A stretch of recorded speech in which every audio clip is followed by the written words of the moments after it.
Napapakamot na lamang sa ulo ang binatang si Lorenzo nang tawagin siya na matandang guro na si Mr. Moreno. Alam kasi ng binata na mapipiko na naman sa kanya ang kanyang guro. Religion kasi ang subject na matanda at ang subject na ito ang isa sa mga ayaw niyang pinapasukan pero wala naman siyang magagawa. Kailangan niyang humarap sa klase kahit mula pa noon hindi na siya naniniwala sa Diyos.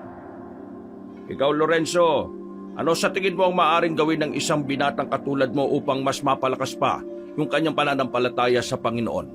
Hindi kasi ako naniniwala sa Diyos pero palagay ko, mas makabubuti kung mas ipapaunawa natin sa lahat na pwede kang maging mabuting tao kahit wala kang pinaniniwalaan. Sinasabi mo bang hindi na kailangan ng Diyos para maging mabuting tao? Kayo po nagsabi niyan. Lorenzo, kailangan ko ng matinong sagot. Tinatanong kita na maayos Sagutin mo ako na maayos. Sinasabi niyo po bang hindi maayos ang sagot ko dahil hindi ito naaayon sa pananaw ninyo? Ang tanong ko ay ano ang magagawa mo para mas mapalakas pa ang pananampalataya ng isang kagaya mo sa ating Panginoon? Bibigyan kita ng halimbawa. Mahalin at sundin ang kanyang utos. Kaninong utos po? Sa Diyos, kanino pa ba? Utos po ng Diyos o utos ng taong sumulat ng 10 utos ng Diyos? Lorenzo, ang utos ng Diyos ay totoong iniutos ng Diyos. Tayo mga tao ay sinasabuhay ang kanyang utos sa pamamagitan ng pagsusulat nito sa mga libro o sa mga Biblia. Ibig sabihin, walang makakapagsabi na iniutos talaga yan ng Diyos? At paano mo nasabi? Dahil hindi naman totoo. At ano naman ang nagiging basyan mo para sabihin hindi totoo ang Diyos? Dahil hindi ko siya nakikita. Ang hangin, hindi mo naman siya nakikita. Bakit ka naniniwalang may hangin? Dahil nararamdaman ko ang hangin. Mismo, ang ating Panginoon ay nararamdaman natin kahit hindi natin nakikita. Ibig sabihin, ang Panginoon ay totoo. Para lang din siyang hangin na nararamdaman natin. Ang hangin ay isang elemento na totoong nararamdaman ng isang tao gamit ang kanyang pandama. Ang Diyos mararamdaman depende sa paniniwala. Ibig sabihin, kung ang isang tao ay hindi naniniwalang may Diyos, hindi niya yun mararamdaman kahit na kailan. Sinasabi mong nakadepende ang pagiging totoo ng Panginoon sa paniniwala ng isang tao? Opo, mahirap sabing totoo ang magic.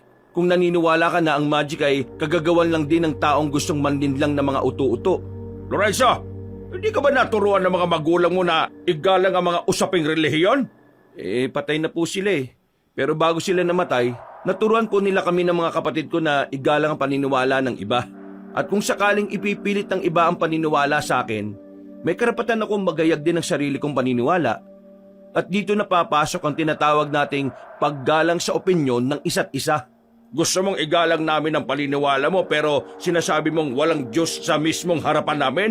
Sinasabi ko lang po ang paniniwala ko. Kasi tinatanong niyo ako kahit alam niyo naman na hindi ako naniniwala sa sagot na gusto ninyo. Mr. Moreno, naniniwala po ba kayong mas matalino ako kaysa sa inyo? O di po ba? Nakakainsulto kapag tinatanong ka ng isang bagay na alam mong labag sa paniniwala mo. Nako, lumabas ka nga ng klase ko. Ngayon din. Utos mo ba ito ng Panginoon? Hindi. Utos ko ito. Kaya lumayas ka. Kung sinasabi niyong totoong Panginoon, masusundin ko siya kaysa sa inyo. Kaya hindi po ako lalabas. Kung hindi ka lalabas, ako ang lalabas. Lalabas na po ako. Gigil na gigil ang kanilang guro ng mga sandaling yon. Pero para kay Lorenzo, wala naman siyang ginawang mali. Pinaliwanag lang niya kung ano sa tingin niya ang pinaniniwalaan niya.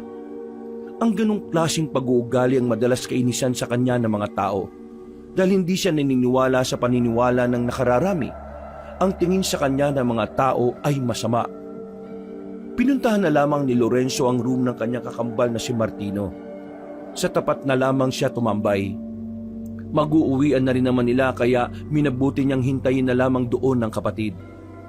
Makalipas lang ang halos 1 oras, tumunog na rin ang bell. Pagkalabas ni Martino ay agad itong lumapit sa kanya. Oh, kanina ka pa ba dyan? Bakit nandiyan ka? Wala ba kayong klase sa huling subject nyo? Meron.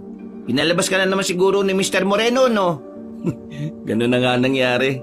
Ano na naman ba'y ginawa mo? Alam niya naman na hindi ako naniniwala sa paniniwala nila pero palagi niya akong tinatawag at tinatanong. Pinaliwanag ko lang yung mga paniniwala ko tapos, ayun, Nagalit siya. Ang sabihin mo, pinamukha mo na naman na hindi totoo ang Diyos. Siya ang nagtulak sa akin para gawin yun eh. Bakit kasi hindi mo subukan magbasa ng Biblia? Para naman Para saan? para maintindihan mo na totoong may Diyos.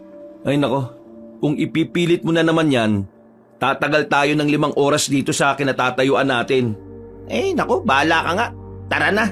Kung hindi lang natin pag-uusapan ng tungkol sa relihiyon, palagi tayo magkakasundo. Hindi na nagsalita ang binatang si Martino. Naglakad na lamang ito palayo. Sinundan na lamang din yun ni Lorenzo hanggang sa makasakay na sila sa tricyclean at hindi pa rin sila nagpapansinan. Pag-uwi nila sa kanilang bahay, napansin agad sila ni Aling Sesa. Bakit nakasimangot itong si Martino? Nag-away na naman ba kayo? Ho? Hindi po, Lola. Yung totoo. Pinalabas yan ng teacher nila kasi nakipagtalo na naman siya kung totoo ang Diyos o hindi. Lorenzo, totoo ba sinasabi nitong kakambal mo? Opo, nakipagtalo ako. Pero sinagot ko lang naman yung mga tanong niyang naaayon sa paniniwala ko. Lorenzo naman, ilang beses ba kitang sasabihan na wag mong pasasakitin ang ulo ng teacher mo? Lalong-lalo na yung si Mr. Moreno. Sa lahat ng subject, sa kanya dapat mas nagpapakabait dahil tungkol yun sa Diyos. Tama.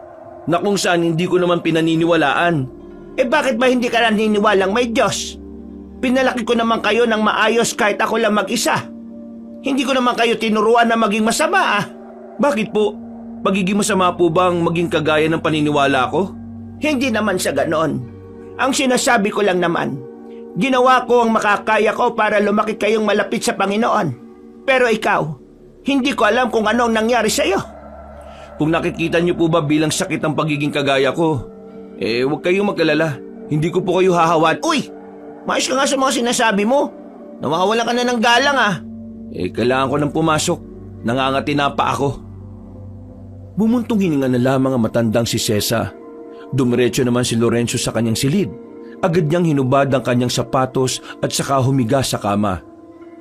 Kahit siya, hindi niya rin naman maintindihan kung bakit lumaki siyang pilosopo sa maraming bagay. Namulat siya sa ideyang ang mga bagay lang na nakikita at nahahawakan ang maituturing na tunay. Kung minsan, iniisip niya na hindi siya normal. Hindi kasi siya kagaya ng ibang binata. Mga bata pa lang sila, parang matanda na siya mag-isip. Sa murang edad, naisip na niya na ang paniniwala sa hindi nakikita ay isang malaking kalokohan. Sinubukan naman niyang paniwalaan ang paniniwala ng kanyang lola at kapatid. Pero kahit na anong gawin niya, palagi na lang niyang kinukwestiyon lahat ng turo ng simbahan. 4:00 na ng madaling araw nang magising siya. Naisip niyang galit sa kanya ang lola nila dahil hindi man lang siya ginising para kumain. Lumabas siya ng kanyang silid. Wala sa maliit nilang sala ang kanyang lola. Kadalasan kasi mga ganong oras ay gising na ang matanda. Naghahanda para sa tinitinda nitong kakanin. Sumilip siya sa silid na matanda. Nakita niyang nakahiga pa rin yon at balot na balot ng kumot. Hinipo niya ang noon nito. Nagtaka siya nang malaman na hindi normal ang init ng katawan nito. Lola, nilalagnat ka. Yung bintana. Sara! Yung aswang! Papasok! La, anong sinasabi niyo? Teka, hintayin niyo lang ako Kukuha lang ako ng gamot. Oh, anong ginagawa mo sa kwarto ni Lola? May sakit si Lola May sakit? Uulitin ko pa ba? May gamot ako rito, teka. Napainom nila ng gamot ang matanda. At makalipas nga lang ng 1 oras ay naging maayos na rin ang pakiramdam nito. Mag-uumaga na nang magkamalay na ang matanda. Nagtataka ito kung bakit sa tabi na nito nakatulog si Martino, habang si Lorenzo naman ay nakaupo lang sa gilid. Bakit kayo narito? Nilalagnat ka kaninang madaling araw Ako? Nilalagnat? Opo, may sinasabi ka pang mga aswang Aswang? Talagang sinabi ko yon? Opo, hindi nga rin ako makapaniwala na bukod sa Diyos, naniniwala ka rin may aswang. Umayos ka nga. Kung ano-ano na naman ang sinasabi mo. Lola, totoo ba talaga may aswang? Nako, gising na. Hindi ko alam kung bakit ko sinabi ang aswang. Pero totoo naman talagang may ganon. Meron ba nun dito sa atin? Oo, noon. Pero hindi ko alam kung meron pa nun dito. Lalo na sa panahon ngayon. Unti-unti nang nagiging moderno ang mundo natin. Ayaw ko na lang po magsalita. Mas mabuti pa ngang wag na. Ang mabuti pa, maligo na kayo at magluluto na ako ng pang-agahan. Mamaya papasok na kayo. Magpahinga ka na lang la. Ako nang bahala magluto ng agahan. Sawa na ako sa sunog na isda, no? Di huwag kayong kumain. Napapailing na lamang si Martino. Lumabas na rin ito at sinimulan na rin lutuin ng kanilang agahan. Habang si Lorenzo, binabasa na lamang ang mga nakasulat sa kanyang notebook. Sa kalagitnaan ng kanyang pagbabasa, bigla niyang naisip ang aswang na sinabi ng kanyang lola. Hindi niya maintindihan kung bakit parang hindi yun mawala-wala sa kanyang isipan. Na kung tutuusin, hindi na niya dapat na binabalikan ng mga bagay na para sa kanya wala namang kwenta. Mabilis na lumipas sa mga oras. Matapos masigurong nasa maayos ng kalagayan ng kanilang lola, pumasok na rin sila sa kanilang paaralan. Normal lang na araw para kay Lorenzo ang bagay na yon. Kagaya ng laging nakasanayan, papasok siyang walang gaanong kinakausap. Magsasalita lang din naman siya kapag may kumakausap sa kanya. Ang ganong klase ng ugali ang naging dahilan kung bakit siya iniiwasan ng karamihan. Ang tingin kasi sa kanya ng mga tao, isa siyang malaking weirdo. Mag-isa ang binatang si Lorenzo nang sumapit na ang kanilang break time. Wala ni isa ang gustong makiupo sa kanya. Habang kumakain ay napansin niya si Mr. Moreno na papalapit sa kanya, dala ang binili nitong sandwich at tubig. Naghahanap talaga ito ng sakit ng ulo Magandang araw, Lorenzo. Bakit mag-isa ka lang dito? Wala ka bang kaibigan? Kung meron, hindi ka naman makakaupo dyan. That's why mahalaga ang pakikihalubilo. Para magkaroon ka ng kaibigan. At ang pagkakaibigan ay nararapat lang na nakapagitna ang Diyos, kagaya na lang din ang relasyon ng babae at isang lalaki. Hindi ko naman kailangan ng kaibigan Kaya ko mabuhay na mag-isa. Alam mo ba ang kasabihang No man is an island?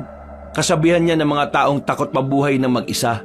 Kasi hindi nila kayang walang inaasahan. Lorenzo, hindi ko alam kung anong pinanggagalingan ng mga sinasabi mo, pero sana patawarin ka ng Panginoon. Bakit to?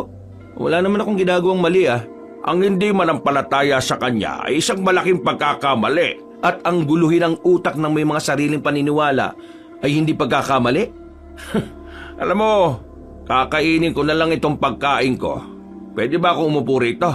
Kanina ka pa nga po nakaupo Napapailing na lamang ang guro na si Mr. Moreno.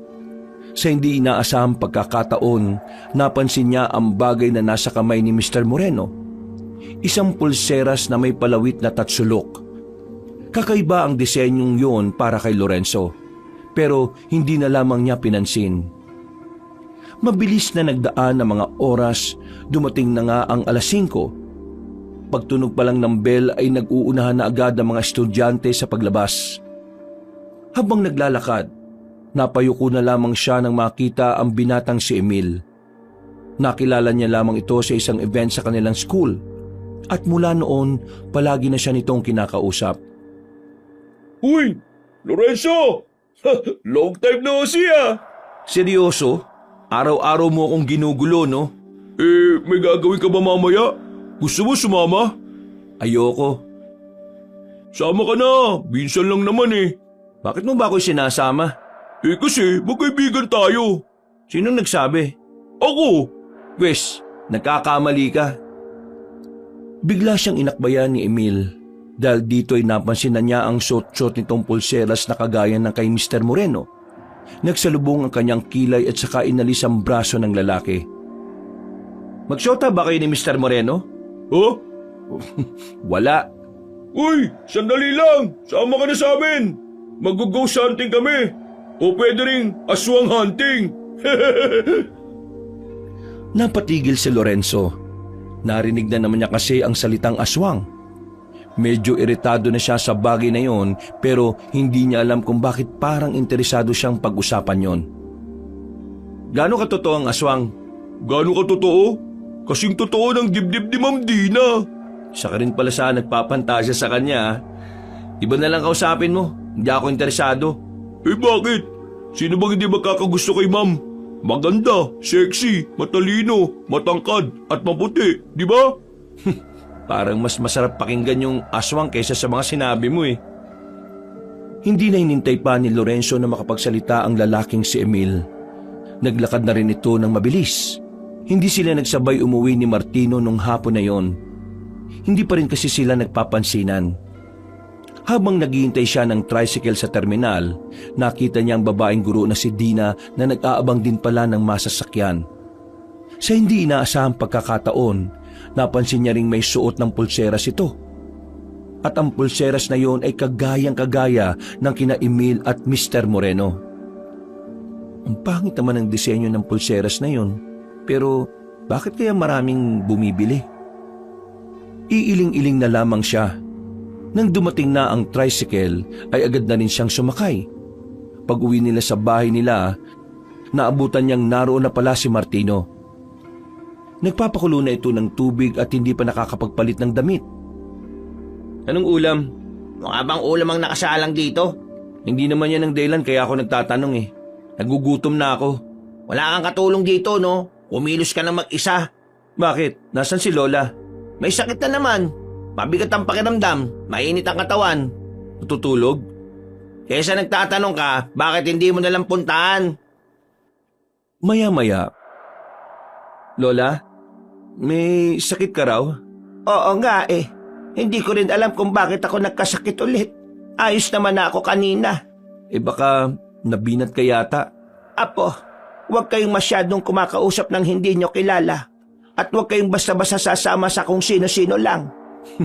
Mali po yata kayo ng kinakausap la. Eh, nasa labas po yung dapat makarinig niyan eh. Basta, makinig na lang kayo sa akin. Para naman ito sa kaligtasan ninyo. La, bakit kung magsalita kayo parang nasa bingit na naman ang kamatayan ng pamilya natin? Basta, huwag kayong sasama at makikipag-usap sa kung sino. Sabihan mo rin ang kapatid mo. Eh kung ano man ang dahilan nyo, sige po. Hindi mawala-wala sa utak ko ang aswang. Yan na naman tayo eh. Totoo ang aswang. O tapos, Mapanganib ang mga aswang, Lorenzo. Balang araw, maiintindihan mo rin ang sinasabi ko. Paano ka maiintindihan yan eh? Wala namang pinaniniwalaan niyan kundi sarili niya lang. bakit? Anong gusto mong paniwalaan ko? Yung kwento mong mas malabo pa sa sabaw ng dinuguan? Anong kwento? Kwento tungkol sa nakita mong mabilis gumalaw nung bata pa tayo. Eh bakit? Totoo naman talaga yung nakita kong yun eh. Kung ikaw lang ang nakakita, hindi yun totoo. Hindi mo nga magawang pagkatiwalaan sarili mo tapos gusto mo magtiwala kami sa'yo. Lola oh, epal na naman. Kahit na kailan talaga, para kayong aso at pusa. Lumabas ka na nga muna, Lorenzo. Mag-uusap kami ni Lola. Bakit? Tungkol saan? Tungkol sa Diyos. Bakit? Interesado ka ba? Salamat na lang. Pumasok na lamang si Lorenzo sa kanyang silid. Binuksan na lamang niya ang libro niya. Nagbasa-basa na lang siya hanggang sumapit na ang gabi. Natigil na lang ang kanyang pagbabasa nang marinig niyang tila natataranta na si Martino sa sala. Lumabas ang binata. Pagtingin niya, nakita niyang binubuhat na ni Martino ang kanilang lola. Oh, anong nangyari? Bakit mo pinatulog sa sahig? Sira ulo ka ba? Naimatay si Lola. Tulungan mo ako. Dadaling ko siya sa albularyo. May sarili na bang ospital ang albularyo? Doon ang sinabi ni Lola eh. Kaya tulungan mo na lang ako, visit ka. Marami nilang inalalayan ng matanda. Dinala nila ito sa bakuran at agad din namang nakapara ng tricycle ang lalaking si Lorenzo. Manong, sa Sitio 4 po. Pinandar agad ng matandang driver ang tricycle. Hindi naman kalayuan ang tinitirhan ng albularyo mula sa kanila. Kaya agad din naman silang nakarating doon. Tao po! Tao po! Ah, anong kailangan? Sesa, anong nangyari sa kanya? Magkakilala kayo? Oo, ano ba nangyari sa kanya? Sigurado kang hindi ka naging kabit ni Lola? Ano ba pinagsasabi nitong taong ito? Pag ina pong intindi niyan, sira ang ulo niyan eh. Ito po si Lola, nahimatay. Pero bago yun, sabi niya puntahan daw namin itong address na ito. Agad silang pinapasok ng matandang si Hector. Inasikaso nito ang lola nila. Pinahiga sa papag at nilagyan ng kung ano-anong langis sa palad at sentido. Habang ginagawa ni Mang Hector ang panggagamot, napapasalubong na lamang ang kilay ni Lorenzo. Hindi niya maintindihan kung bakit ang daming tao na naniniwala sa mga albularyo. Para kasi sa kanya, ang tanging dapat lang pagkatiwalaan pagdating sa kalusugan ng tao ay ang mga doktor. Wala bang ginawa ang lola ninyo bago siya nagkaganito? Laging naalis si Lola. Naglalako ng kakanin. Pero wala naman siyang nabanggit sa amin na may nararamdaman siya bago yan. Kung ganon, masama ang kutob ko. Bakit po? Ano pong sa tingin niyong nangyari kay Lola? Malakas ang inala ko na meron siyang nakadaupang palad na aswang. Sandali. Sinasabi niyo bang meron na namang aswang dito sa atin? Matagal naman ang may aswang dito sa atin, pero hindi lang talaga natin malaman kung sino. Kasi nagkakatawang tao sila. Isa pa, hindi lang dito sa atin meron, sa buong probinsya natin. Pwede po ba ako magtanong? Ano itatanong mo? Nilikha din ba ng Diyos ang mga aswang? Di ba ang sabi ng mga relihiyosong tao kagaya ng kakambal ko, lahat ng may buhay sa mundo, Diyos ang gumawa? Tama ka. Lahat nga ng may buhay sa mundo ay likha ng Diyos. Pero mga aswang, itinuturing silang patay o walang buhay sa simula pa lang. Dahil ang kaluluwa na meron sila ay hindi nanggaling sa kaharian ng Panginoon. Sila ay nanggaling sa kaharian ng Diablo. Kaya mga aswang, hindi sila nilikha ng Diyos. Isa silang mga nilalang na kailangan mawala sa mundong ito. Paano niyo sila ituturing na patay kung, Mang Hector, magiging maganda na ba ang kalagayan ni Lola? Teka, nagsasalita pa ako eh. Hindi mo ito moment. Moment ito ni Lola. Magiging maayos na rin ang lola mo. Kailangan ko lang muna siyang obserbahan. Ano ba talagang naging dahilan kung bakit siya nagkasakit? Ang isang tao, kapag meron siyang nakatitigan na aswang ng higit sa 10 minuto, nagkakaroon ng pagkakataon na mapasok ang kamalayan ng isang tao. Ginagawa nila ito kapag gusto nilang kontrolin ang biktima nila. Itong dahilan kung bakit nagkasakit ang lola ninyo. Parang hipnotismo? Tumpak! Bakit naman gagawin ng aswang yung kay Lola? Malalaman nyo rin sa oras na sabihin na sa inyo ng lola ninyo. May isa pa sana akong katanungan. Iisa pa talaga. Pambihira to. Kaya mo siya. Gusto ko mga tinatanong niya eh. Sige, ano mang itatanong mo, iho? Naging kabit ka ba ni Lola? Manahimik ka na lang. Napakamot na lamang sa ulo si Lorenzo. Makalipas pa ang halos 1 oras, muli nang nagkaroon ng malay ang matandang babae. Nagtataka pa nga ito nang mapansing nasa ibang bahay ito. Agad na pumasok ulit ng bahay ang kambal nang marinig nilang nagkamalay na ang kanilang lola. Naabutan nila itong nilalagyan ni Mang Hector ng langis sa sentido nito. Uy, ang sweet ah. Uy, mais ka nga. Maayos na ang kalagayan ng lola ninyo. Naku, mabuti naman kung ganun. Lola, paano kayo nagkakilalang dalawa? Si Hector ay kumpare ng lolo ninyo. Kaya pala. Kaya pala ano? Kaya pala magkakilala kayo. Kayong dalawa, mag-iingat din kayo. Sinabihan na po ako ni Lola. Bakit? Wala naman kaming kasalanan sa aswang ah. Makinig na lang kayong dalawa. May ibibigay akong pangontra para sa inyong dalawa. Heto, suotin niyo ang kwintas na ito. Kapag sinuot niyo ito, maiilang ang mga aswang na lapitan kayo. Isang kwintas na may palawit na ano ito? Gintong pangil. Hindi to ginto. Tanso lang ito na may halong bakal. Alam ko, pero may kasamang orasyon at ritual ang kwintas na yan, pangontra yan sa mga aswang. Kaya lagi niyong dapat suot yan lalo na kung lalabas kayo ng bahay. Buntong hininga na lamang ang nagawa ni Lorenzo. Pinakita niyang isinuot niya ang kwintas.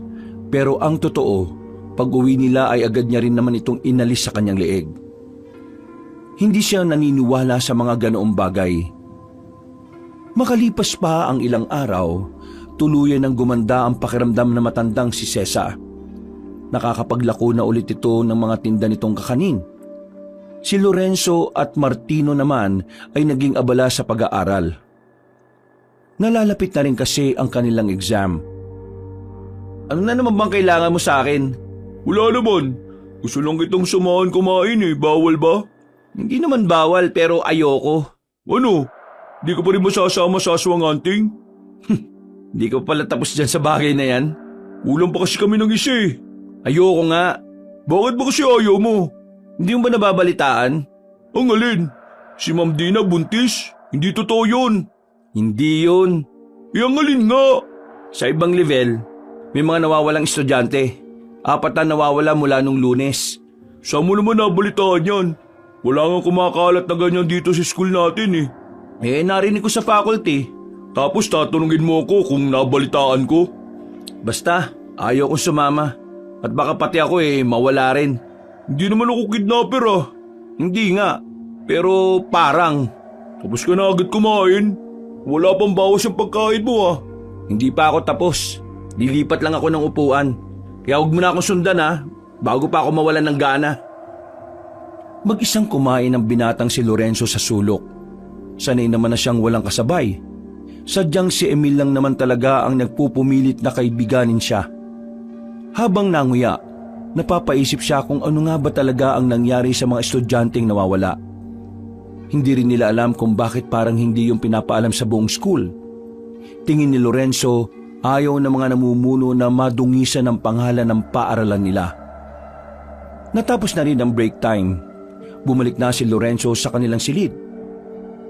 Wala naman siyang gana. Kung siya lang ang masusunod, ayaw na sana niyang pasukan ang subject ni Mr. Moreno. Pero sa ngalan ng attendance at ang karagdagang grado, tinitiis na lamang niya ang mga naririnig niya. Bukod sa tingin ni Mr. Moreno, pinakaayaw niya lang talaga ay ang tinatawag pa siya para sumagot. Hindi maaaring magsama ang babae at lalaki sa isang silid kung sila ay hindi pa kinakasal. Labag sa paningin ng Diyos ang pagsasamang walang basbas ng simbahan at ng Panginoon. Kaya nga sa panahon ngayon, mas mainam pa rin na alam nating magpigil, magtiis at igalang ang katawan ng isa't isa. Ang isang relasyon na pinagigitnaan ng Panginoon ay siyang pinagpapala. At sa tingin nyo, tama ba ang ginagawa ng ibang magkarelasyon na bago sila magpakasal nagsasama na sila sa iisang bahay? Ikaw Lorenzo, anong masasabi mo? Magandang hapon po Mr. Moreno.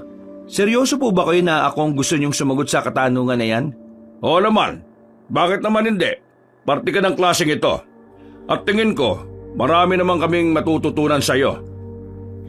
Alam ni Lorenzo na balak lamang siyang ipahiya ng kanilang guro. Kaya siniguro niyang sa sandaling yon, hindi siya ang magmumukhang tanga. Tinatanong niyo ako kung tama bang magsama ang babae at lalaki sa iisang bahay nang hindi pa kinakasal? Ang sagot ko po tama. Paano mo naman nasabing tama? Marahil sa pananaw ng mga kagaya niyong sumusunod sa utos ng simbahan ay mali yun. Pero para sa akin na mas tinitingnan ng pagiging praktikal, tama lang na magsama sila bago ikasal. Unang-una, kung magsasama sila sa isang bahay ng ilang taon bago ang kasal, mas magkakaroon sila ng panahon para kilalanin ang mga sarili nila. Yun ang magsisilbing practice nila bilang mag-asawa. Makakatulong to sa kanila sa pagdedesisyon kung kakayanin ba nila ang buhay mag-asawa o hindi. Mas makikita nila ang mga kahinaan at kalakasan ng bawat isa dahil mas magkakaroon sila ng oras na tutukan ng isa't isa. Kung magsasama lang sila pagkatapos ng kasal, pareho silang mangangapa sa buhay mag-asawa. Wala silang alam At dahil wala silang alam, makikialam ang mga magulang nila. At dahil makikialam ang magulang nila, mawawala na ng saysay ang salitang pag-aasawa. Mas mahihirapan silang makilala ang bawat isa kung saka lamang sila magsasama. Pero kung matagal na silang magkasintahan, hindi ba dapat kilala na nila ang isa't isa? Iba ang buhay magkasintahan sa buhay ng pag-aasawa. Nagbabago ang ugali at pag-iisip ng tao kapag nagiging mag-asawa na sila Yung magkasama sa isang bubong, marahil dahil sa mga responsibilidad, sa mga bayarin, sa mga obligasyon at dahil na rin sa pagkakaroon ng dagdag na mga goal na dapat maabot. Seryosong usapin na ang pag-aasawa Iba ang pagkakakilala mo sa kasintahan mo noong nobyo o nobya mo pa lang siya. Magkakaroon pa rin ng pagbabago sa kanya sa oras na kinakailangan na niyang magseryoso sa buhay At ang mga pagbabago na yon ay hindi mo agad makikita kung hindi mo yun malalaman bago ang kasal. Kaya naman, para hindi tayo matali o makulong sa mga maling tao, Para sa akin, mas maganda kung magsasama na muna kayo bago kayo ikasal. Sa pagli-live-in pa lang, malalaman mo na kung anong klaseng tao siya bilang asawa, hindi bilang kasintahan. Sinasabi mo bang hindi na mahalaga ang kasal kasi mas mainam na mag-live-in na muna para makilala ang mapapangasawa mo? Ganun ba? Wala naman akong sinasabi na hindi mahalaga ang kasal. Pero sinasabi ko lang na huwag nating gamitin ang kasal para diktahan ng tao paano niya kikilalanin na mapapangasawa niya. Huwag nating hayaan na ang kasal ang maging dahilan kung bakit hindi tayo makawala sa mga taong hindi natin dapat pinapasok sa buhay natin. Paano mo kami mapapasang-ayon sa mga sinasabi mo? Naranasan mo na bang magkaroon ng asawa? Nagtawanan ng buong klase. Nakaramdam ng pagkapahiya si Lorenzo noong mga oras na yon. Pakiramdam niya ay sinimulan na ni Mr. Moreno na mangyari ang binabalak nito. Huminga si Lorenzo na malalim. Hindi siya papayag. Ano po sa tingin niyo ang mararamdaman niyo kapag meron kayong ninakaw na mahalagang bagay para sa iba? Ha? Wala itong koneksyon sa pinag-uusapan natin. Kung masasagot mo, meron. Anong mararamdaman ko kapag may ninakaw akong mahalagang bagay sa ibang tao? Hindi naman ako ganong klase ng tao eh. Sabihin na natin na kunwari, masama kang tao. Kung masama akong tao, malamang kakabahan ako. Baka mahuli ako eh. Matatakot. Di ba gano'n naman ang mga magnanakaw? Gagawa sila ng kasalanan pero kapag nagawa na nila saka lang nila may isip na mali ang ginawa nila. Yun dahil sa pagiging makasarili nila at sakim. Paano nyo nasabi yan? Naranasan nyo na rin po bang magnakaw? Ha? Naranasan nyo na po bang magnakaw? Yung pong tanong ko ngayon. Malamang hindi. Bakit nyo po alam ang mga bagay tungkol sa mga magnanakaw? Hindi mo naman kailangan maranasan para malaman mo ang isang bagay. Minsan, kailangan mo lang ding matutuhan at matuklasan. Mismo? Anong mismo? Kayo na rin ang sumagot ng tanong niyo sa akin kanina kung naranasan ko na bang magkaroon ng asawa. Iniinsulto mo ba ako? Tinatanong po kita kanina kung sigurado po kayo na tatawagin niyo ako.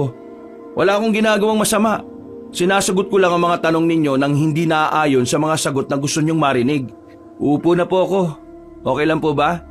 Maraming salamat po. Natameme na lamang ang matandang guro. Pero sa kaloob-looban nito, parang gusto na nitong sumabog. Habang si Lorenzo naman, lihim na nagdiriwang ang kanyang puso. Pakiramdam niya, naipanalo niya ang argumentong sinimula ng isang matandang sabik siyang mapahiya. Maya-maya ay tumunog na ang bell. Nauna nang tumayo sa kinauupuan ng binatang si Lorenzo nang marinig ang hudyat ng uwian. Hindi na niya nilingon pa si Mr. Moreno dahil alam niyang masama na naman ang tingin nito sa kanya. Sa kakamadali niya, nakabanggaan niya sa pasilyong babaeng guro na si Dina. Ang guro na halos pinagpapantasyahan ng lahat ng lalaking estudyante. Ayos ka lang ba? Pasensya na ha, at hindi kita nakita. May tinitingnan kasi akong papel eh. Ayos lang naman po. Hindi rin ako nakatingin kaya kasalanan ko rin. Sandali lang. Ikaw yung kapatid ni Martino? Kambal ba kayo? Magkamukha kayo eh. Sa kasamaang palad, opo. Kambal nga kami. Alam mo bang tuwang-tuwa ang mga guro sa kanya? Lalong-lalo na si Mr. Moreno kasi talagang malapit sa Panginoon ang kambal mo eh. Ayos yan. Ikaw rin. Kilalanin mo rin ang Panginoon. Ay, Huwag na po kayo magtangka, ma'am. Malapit nang mapanot si Mr. Moreno sa konsumisyon sa akin. Isipin niyo na lang po na hindi bagay sa babae kapag panot. Sige po, aalis na po ako. Sige, bye. Pagtalikod ng guro sa kanya, sa hindi malamang dahilan ay meron siyang naamoy na kakaiba mula roon. Mabango naman si Dina, pero hindi maintindihan ni Lorenzo kung bakit siya nakakaamoy ng parang malansa. Nang lingunin niya ulit ang babaeng guro, nagtaka siya kung bakit bigla na lamang siyang kinabahan sa ngiti nito sa kanya. Nung oras na yon, nakaramdam siya ng pagkahilo. Agad-agad na sumama ang kanyang pakiramdam. Napahawak siya sa pader nang maramdamang parang tutumba siya. Uy! Anong nangyayari sa'yo? Nakita na lang niya si Emil sa gilid niya. Nakaalalay na ito sa kanya. Dinala siya nito sa klinik. Pagdating niya roon, naroon si Dina. Ang babaeng guro ang umasikaso sa kanya. Nung mga sandaling yon, nagtataka siya kung bakit ang bilis ng tibok ng kanyang puso. Dahil sa pagkahilo niya, hindi na niya gaanong naririnig ang pinag-uusapan ni Emil at Dina. Nagtataka siya kasi base sa nakikita niya, parang malapit sa isa't isa ang dalawa. Hindi maganda ang kutob niya, kaya kahit nahihilo, tumakbo siya palabas ng klinik. Nakasalubong niya ang kakambal na si Martino. Hinawakan niya ito sa balikat at takmang tutumba. Uy, ano bang problema mo? Tulungan mo ako. Ano? Nahihilo ako eh. Uy, Lorenzo! Pumasok ka raw sa klinik, sabi ni Ma'am Dina. Ayoko. Uuwi ako. Martino, alalayan mo ako. Gusto kong umuwi. Ayoko rito. May kakaiba sa school na ito. Nagtataka ang lalaking si Martino. Kilala niya si Lorenzo. Alam niyang hindi basta-basta magsasalita ng kawirduhan ng kanyang kakambal kung wala lang. Kaya kahit nainis siya rito, inalalayan niya lang itong palabas sa kanilang paaralan. Agad silang sumakay sa tricycle. Nang makauwi, takang-taka ang kanilang lola sa kanila. Nag-alala itong lumapit sa kambal. Nang maiupo na ni Martino ang kakambal niya, ay sa kanan nito sinabi kung ano ang nangyari. Anong nangyari sa kanya? Bakit nanlalata itong si Lorenzo? Hindi ko alam dyan. Galing yan sa klinik kanina eh. Pero tumakbo palabas. Nakasalubong ko siyang ganyan na. Ayaw niya magpaklinik. Mas gusto niyang umuwi. Lorenzo, anong nangyari? Anong masakit sa'yo? Bakit ganun siya? Nandito ba siya? Bakit ko siya naririnig? Uy, Buang. Sino bang sinasabi mo? Nandito na tayo sa bahay. Hindi, nandito siya. Tawagin mo nga si Hector. Bakit la? Ano ba sa tingin niyo nangyayari sa kanya? May nangyayaring hindi tama. Nagmamadaling makalabas ng bahay ang lalaking si Martino. Pagbalik nito ay kasama na nito ang albularyo. Agad nitong sinuri ang kalagayan ng binatang si Lorenzo. Nalaman agad nito na may kinalaman ng aswang sa nangyari. Hindi nagsayang ng oras ang albularyo. Kung anong ginawa nito kay Aling Sesa ay siya ring ginawa nito kay Lorenzo. Isang oras lang ang nakalipas na wala na rin ang mataas na init ng katawan ng binata. Kalauna na ay nagkaroon na rin ito ng malay. Nagtataka habang salubong ang kilay na nakatingin sa kanila. Huwag mo kaming tingnan ng ganyan.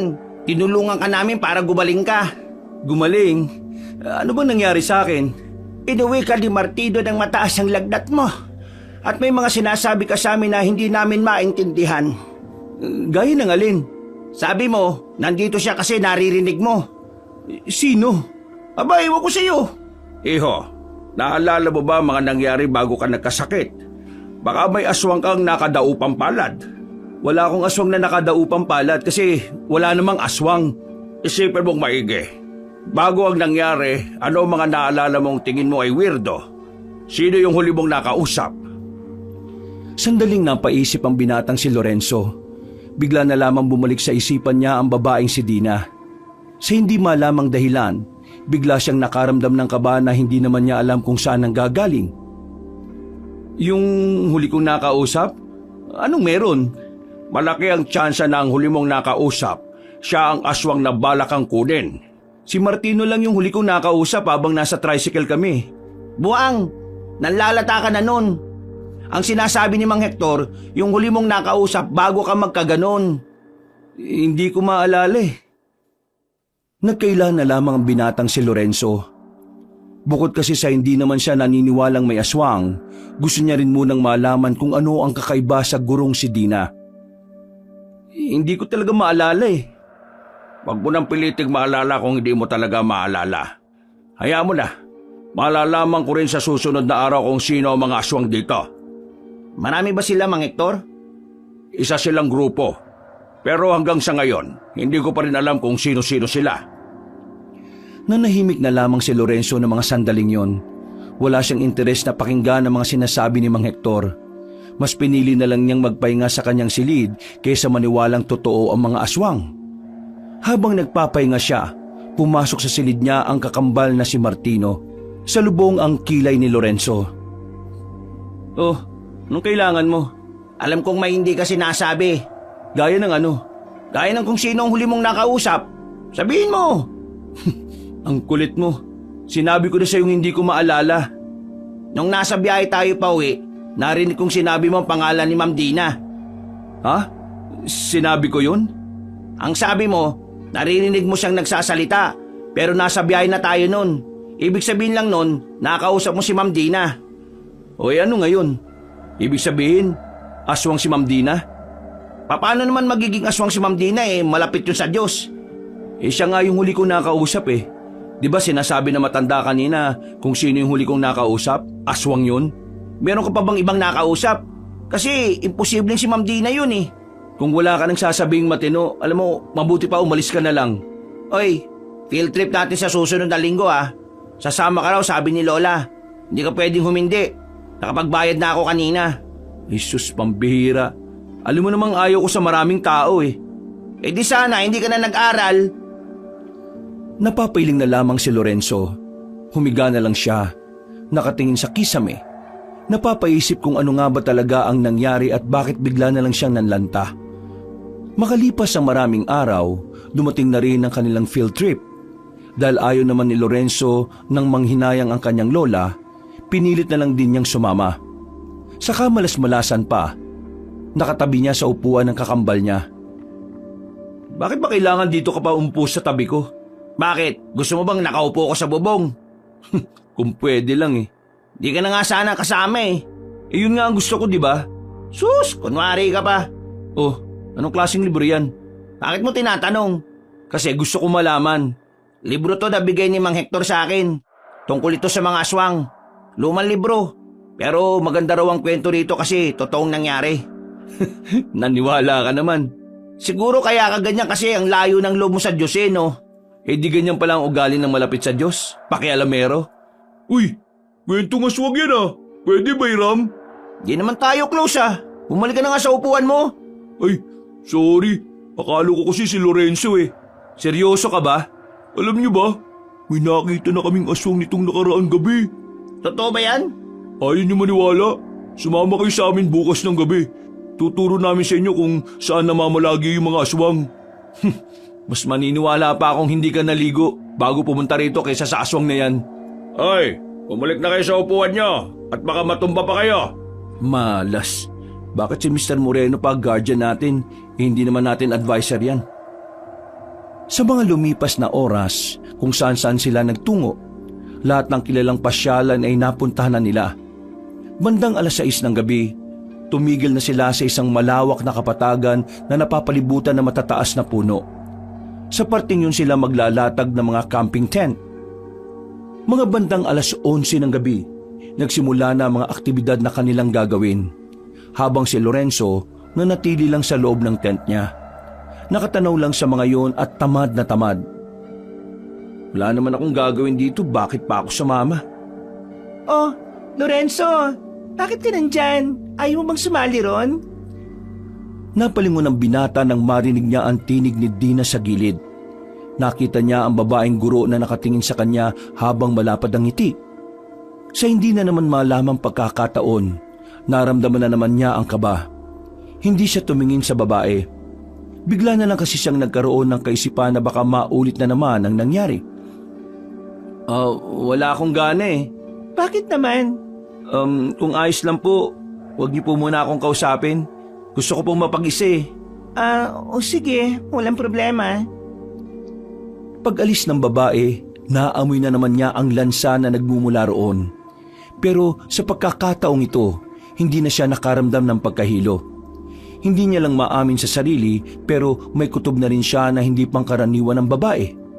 Labag man sa kalooban niyang isipin na hindi tao ang babae, pero yun talaga ang nagsusumiksik sa kanyang utak.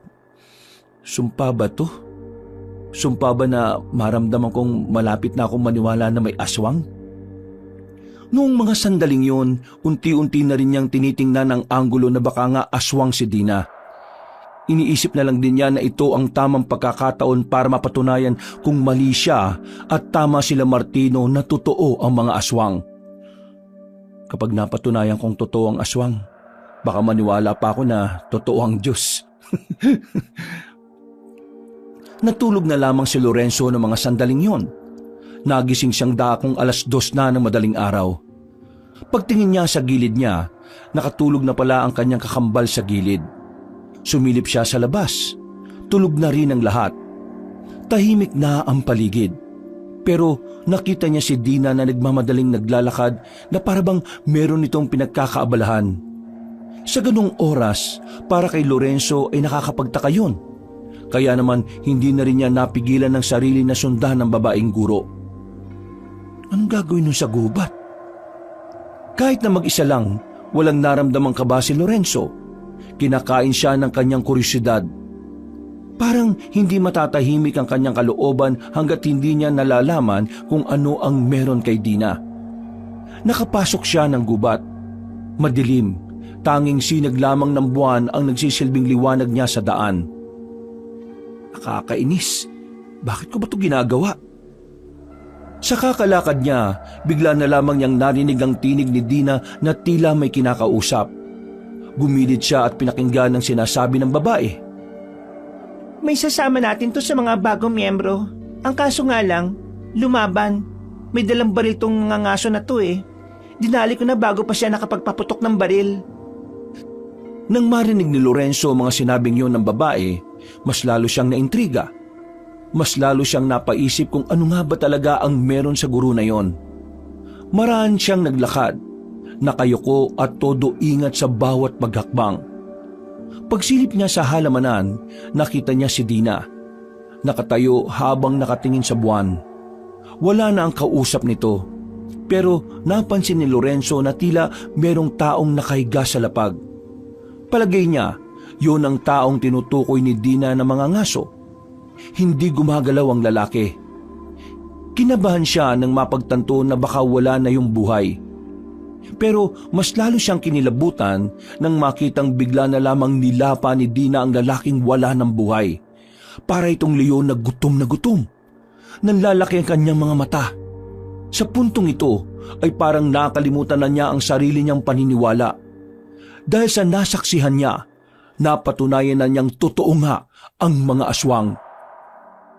Gagi! Napalingon ng babaeng si Dina nang maramdaman siyang naroon. Medyo naaninagan niya ang itsura ng babae. Nanginig ang tuhod niya sa takot. Pero ginawa niyang lahat ng makakaya para makaalis doon. Ligtas naman siyang nakabalik sa kanilang tent. Nagising si Martino nang masagi niya ito. Napansin siya ng kanyang kakambal na parang hindi siya mapakali. Uy, anong nangyayari sa'yo? Uy, bakit ka nanginginig? Napabangon si Martino. Si Lorenzo naman parang naninigas ang kamay. Sinampal siya ng malakas ni Martino at dahil dito tila natauhan siya. Kumalma ang kalooban ni Lorenzo. Anong nangyari sa'yo? Bakit galing ka sa labas? Martino, naniniwala na ako may Diyos. Ano? Totoong Diyos. Tama kayo. Pinagsasabi mo.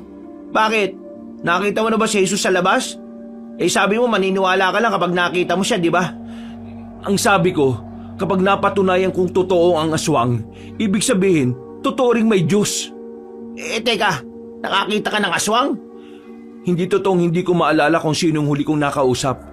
Naalala ko yun, pero hindi ko lang sinabi kasi ayaw kong maniwala eh. Eh ano ba talaga? Diretsuhin mo na nga ako. Si Ma'am Dina. Si Ma'am Dina ang huli kong nakausap. Nagkatitigan kami na matagal. Pag alis niya, ayun, nahilo ko bigla. Nung dinala nila ako sa klinik, naririnig ko yung boses niya na bumubulong sa akin. Hanggang sa tricycle, naririnig ko yun. Kaya mula nun, napaisip na ako kung anong meron sa kanya eh. Kaya ngayon, nung makita ko siyang pumasok sa gubat, sinundan ko siya. At nakita ko, may kinakain siyang lalaki, isang mga ngaso. Biglang nagtayuan ang balahibo ni Martino. Sa mga pagkakataong yon, malala ang kilabot niya dahil ang kwentong yon ay nanggaling pa mismo kay Lorenzo na alam naman niyang hindi gagawa ng kwento tungkol sa mga aswang. Si Ma'am Dina? Aswang? Yun ang nakita ko, Martino. Bukod pa ron, may naamoy akong malansa sa kanya kahit na mukha naman siyang naligo. Malansa? Teka, tama. Anong tama? Nabasa ko kanina sa libro. Ang mga babaeng aswang daw, may amoy na malansa minsan. Ano yun? Amoy ng dalaw? Hindi. Amoy talaga yun ng mga babaeng aswang. Pero mahirap daw yung amoyin. Piling tao lang nakakaamoy. Yung mga taong may matatalas na pang-amoy. Ha? Ibig sabihin, aswang talaga si Ma'am Dina? Pambihira. Hindi ko inakala na maniniwala ko sa kabaliwan ninyo ni Lole. Hoy, hindi to kabaliwan, no? Totoo to. Kailangan nating seryosohin to. Meron pa akong hindi sinasabi. Ano? Nitong nakaraan, narinig ko rin sa faculty, may mga estudyanteng nawawala. Hindi rin nila alam kung saan napadpad yung mga nawawalang estudyante na yun. Hindi lang talaga inilalabas ng school natin dahil masisira sila sa publiko eh. At tingin mo, may kinalaman ng aswang doon? Oo, ang pagkakarinig ko kasi kanina kay Ma'am Dina, may nabanggit siya na may pandagdag miyembro sana sila kung hindi lang niya napatay yung mga ngaso. Ibig sabihin, totoo nga sinabi ni Mang Hector, meron silang grupo. Kailangan na nating ipaalam sa principal to. Hindi, wag muna. Ha? Bakit hindi? Kasi wala tayong kasiguraduhan kung sino pa ang mga aswang sa school. Baka mamaya yung principal aswang din. Sa mga pulis, doon natin sabihin. Useless, hindi sila maniniwala. Kailangan ko bang paliwanag sa iyo kung bakit? Hindi na. Hindi maganda tong nangyayari. Diyos ko Panginoon, gabayan mo sana kaming lahat na makauwi ng ligtas. Uy, ginagawa mo. Nagdarasal. Mabuti ba sumabay ka na? Pwede bang saka ko na gawin yan? Kanino ko lang sinabi na naniniwala na akong may Diyos eh. Naku, bahala ka sa buhay mo. Basta ako magdarasal. Noong mga sandaling yon, hindi na nakatulog ang magkapatid. Kinakabahan silang dalawa na baka makahalata sa kanila si Dina. Nanatili lang sila sa loob ng kanilang tent. Nakahinga sila ng maluwag nang mapansin nilang maliwanag na sa labas. Mapungay ang mga mata ng kambal. Pero kailangan na nilang magligpit para sa kanilang pag-uwi. Habang naglalakad pabalik ng kanilang service na bus, napansin ni Martino na tila may kulang sa mga kaklase niya. Dalawa ang nawawala. At parang wala namang pakialam si Dina na isa sa kanilang nagsisilbing guardian. Martino, bakit? May problema ba? Kanina pa kita napapansin na lingon ka ng lingon napansin ko lang po kasi na wala si Diego at Maria. Ah, si Diego at Maria pala. Maaga silang umalis kanina. May emergency daw sa bahay nila. Ano raw po yun? Hindi ko na inalam. It's a private matter. Baka tungkol sa pamilya. Ngumiti na lamang ang babaeng guro. Pero sa loob-loob ni Lorenzo at Martino, nung oras na yon, alam nilang nagsisinungaling ang babae sa kanila. Pagdating nila sa bus, nakatinginan si Lorenzo at si Dina. Agad namang umiwas ng tingin ng binata. Nababahala siya na baka may gawin na naman sa kanya ang babae. Habang umaandar ang bus, Martino, may tanong ako. Ano yun? Yung Diyos ba? Alam niya na agad kung sino yung mga aswang? Alam ng Diyos ang lahat, no? Bakit hindi na lang natin siya tanungin para malaman na agad natin kung sino yung mga iiwasan? Hindi nakikialam ang Diyos. Bibigyan niya lang tayo ng mga gabay. Hindi siya makikialam? Bakit? Hahayaan niya lang tayong mapahamak? Pagsubok itong binibigay niya sa atin. Kaya hahayaan niya lang tayong lagpasan to. Huwag kang mag-alala. Hindi niya naman tayo bibigyan ng pagsubok na hindi natin kakayanin Kakayanin naman pala natin paano pa nasabing pagsubok yon? Ay naku, ewan ko sa'yo. Napapakamot na lamang sa ulo ang lalaking si Lorenzo. Nakatulog na sila sa biyahe nung oras na yon. Hapon na nang makabalik na sila sa kanilang paaralan. Pagbaba nila ng bus, nakita nilang nakatingin pa rin sa kanya si Dina. Seryoso ang tingin ito sa kanya. Wala na ang ngiting lagi niyang nakikita. Hindi na lamang pinansin ni Lorenzo ang bagay na yon. Pumara na lamang sila ng tricycle. Pag-uwi nila, nagtataka sila kung bakit naroon si Mang Hector. Pagkakita pa lang nila sa mukha nito, nahalata na agad nila ang pag-aalala. Oh, Mang Hector, bakit kayo nandito? Ang lola ninyo, Bakit? Anong nangyari sa kanya? nilaso ng aswang. Ano po? Agad-agad silang tumakbo sa loob ng bahay. Pagtingin nila sa matandang babae, nakita nilang kulay ubi na ang labi nito. Ang kuko nito sa paa at kamay ay ganun na rin ang kulay. Walang malay si Aling Sesa. Malamig din ang palad. Anong nangyari? Bakit sila nalason ng aswang? Bago siya magkaganyan, nakapagkwento pa siya sa akin. Ang sabi niya, merong isang lalaking aswang ang bumili sa kanya. Nagkadikit ang mga kamay nila nang mag-abot siya ng sukli. Yung aswang na yun pala, may laso ng kamay. Sabihin nyo, maalis nyo naman ang lason sa katawan niya, hindi ba? 50-50 ang tsansa. Hindi naman kasi ito laso na parang tuklaw lang ng ahas. Yung laso na nasa katawan niya ay sa bibig dumaan. Ibig sabihin, mas madaling kakalat ang lason sa katawan. Anong gagawin nyo, Mang Hector? Yung gamot kasi na ginagawa ko natutunan ko lang sa tatay ko noon buhay pa siya. Ang kaso, ito ang unang pagkakataon na susubukan ko yon. Kaya hindi ko rin sigurado kung tatala ba o hindi. Sagutin nyo nga po ako. Bakit ba parang laging pinag-iinitan ng aswang si Lola? Wala ako sa posisyon para sagutin ang mga ganyang klase ng katanungan. Ang lola niyo lamang ang makakasagot niyan. Paano kung hindi na niya kayanin? Sino magsasabi sa amin? Huwag nga magsalita ng ganyan. Huwag na tayong maging tanga rito Alam nating tatlo na walang tsak na tsansa kung makakaligtas siya sa laso na yan. Kaya ngayon, Mang Hector, sabihin nyo na sa amin kung ano man ang hindi pa namin alam. Pangako, kapag sinabi nyo, magdadasal na ako. Huminga ng malalim ang matandang si Hector. Sa uli ay wala na rin itong nagawa. Naisip na matanda na dapat na rin malaman ng kambal ang katotohanan, ang tungkol sa pagkatao ng kanilang lola. Ang lolo at lola ninyo, sila ang dating pinuno ng mga manunugis dito sa probinsya natin. Si Asmer, siya ang pinakapinuno. Siya ang nagmamando sa lahat ng manunugis para patayin ang mga aswang. Samantalang ang inyong lola naman, siya naman ang nagsasanay sa mga baguhang manunugis. Tinuturuan niya mga yon sa paghawak ng mga sandata. Si Cesar rin ang gumagawa ng magagandang gamot na pangontra sa mga aswang. Ang dahilan kung bakit ginugulo ng mga aswang ang lola ninyo ay dahil silang mag-asawa ang umubos sa angka ng mga aswang noong araw. Kung ganon, bakit inilihim ni Lola sa amin tungkol sa katauhan nila? Dahil nababahala ang lola ninyo na kapag nalaman nyo ang ginawa ng inyong lolo, baka magbago ang tingin nyo kay Asmer. Ano po bang ginawa niya? Noong araw, nakatira kaming lahat sa maliit na baryo. Yung mga kabaryo namin, biniyag sila ng mga aswang at ginawang kauri nila. Nang magharap-harap na sa labanan, pinagpapapatay ng lolo ninyo mga kabaryo namin. Mahirap yun para kay Asmer, pero kailangan niyang gawin dahil mga aswang na silang lahat. Pinatay niya ang lahat ng mga kakilala namin na parang mga kapatid na rin ang turing niya sa mga yon. Ginawa niya yon kahit na masakit sa kalooban niya. Bago mamatay si Asmer, nakiusap siya sa amin na huwag ipapaalam sa pamilya ninyo ang nangyari. Ayaw ni Asmer na magmukha siyang masama dahil lang pinatay niya ang mga taong naging aswang. Wala naman nung mali sa ginawa ni Lolo Kahit ako rin, ganun din ang gagawin ko. Pero hindi niyo masisisi ang lola ninyo.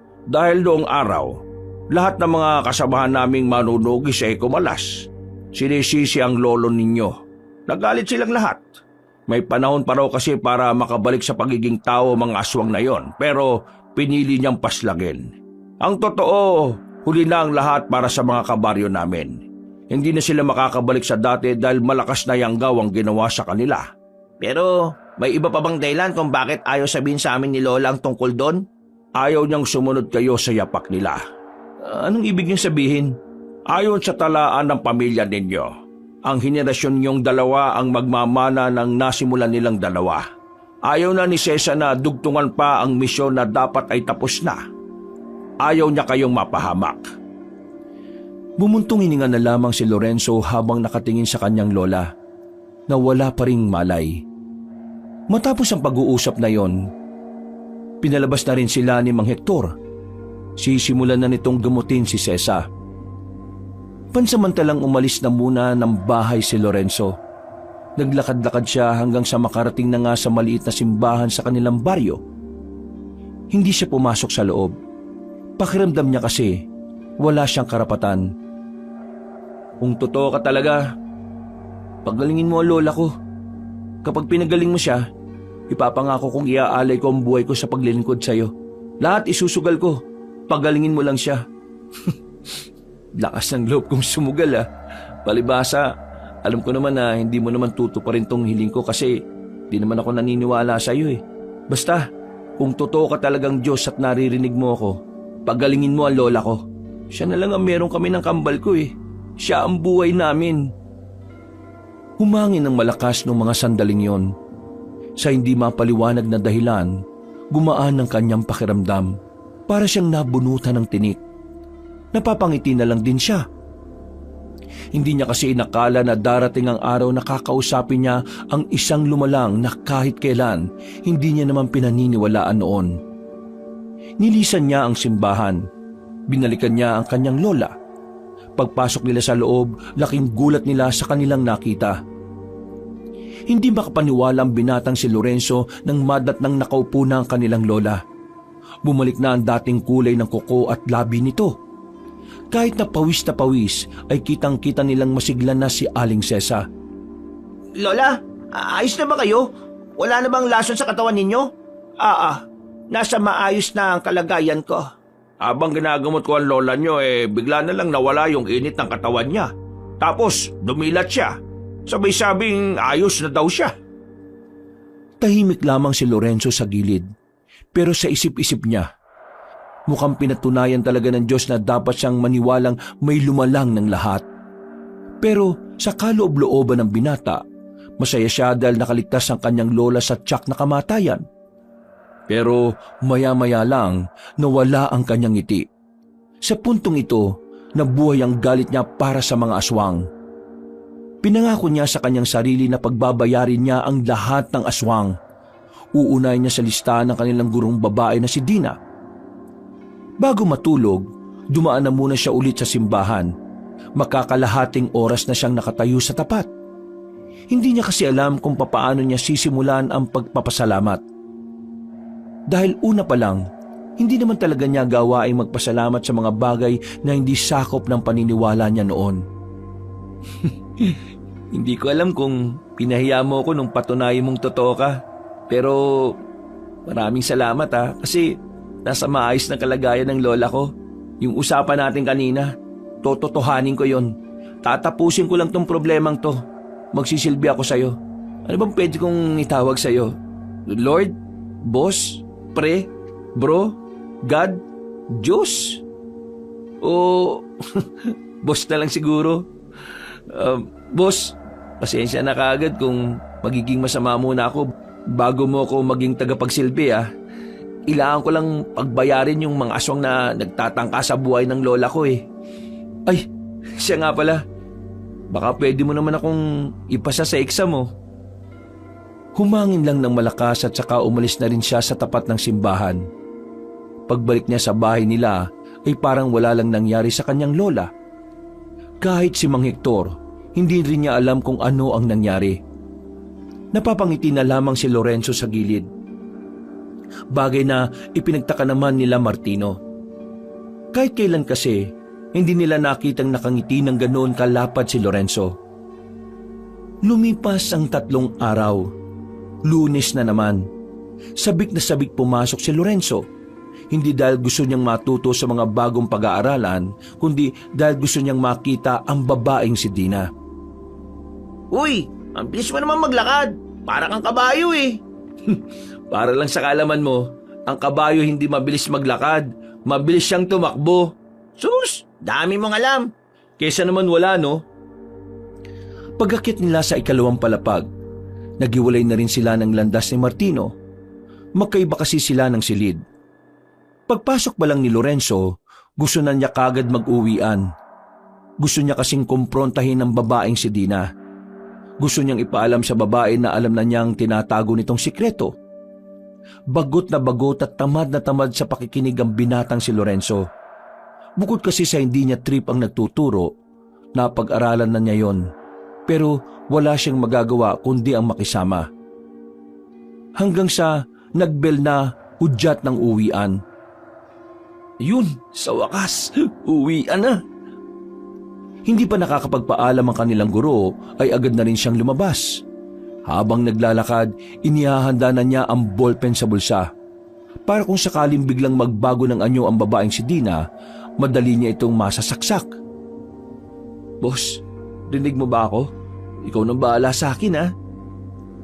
Natanong na niya ang silid ni Dina nang bigla niyang makasalubong si Emil sa pasilyo. Uy, pre! Ay, tumigil ka. Nagmamadali ako. Hindi ko ba sasama sa aswang hunting? Napatigil si Lorenzo sa paglalakad nang marinig ang salitang aswang. Tila biglang naging interesado ang binata sa sinabi ni Emil. Binalikan niya ito.